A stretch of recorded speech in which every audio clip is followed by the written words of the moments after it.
Nimekutana na shabiki mwingine wa Simba Sports Club. Nataka nieleze leo alifeli wapi? Mambo vipi? Safi. Leo mmefeli wapi? Leo? Nimekosa madogo sana ya kiufundi. Ndio. Japo game ilikuwa upande wetu, ila bahati ilikuwa si ya kwetu. Ila ishara tunamuomba kwenye game ya marudiano, tunamuomba ishara Mwenyezi Mungu akisaidia. Ndio. Tunatoboa. Leo wana Simba kabla ya mechi mlitamba sana, lakini leo mmekuwa pole. Shida nini? Hamna jinsi, kila mtu kutamba kwake. Kweli? Ndio. Goli mbili ni mlima mrefu sana. Je, kwa Mkapa mtapindua meza? Uwezekano upo. Kupindua meza upo.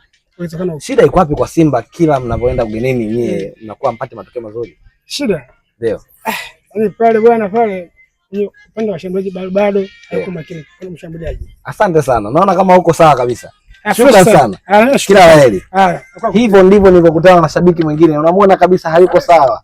Hayuko sawa kwa sababu ya matokeo haya yalotokea. Lakini na imani watafanya vizuri. Ngoja tuone kwa Mkapa tarehe 9 itakuwaje.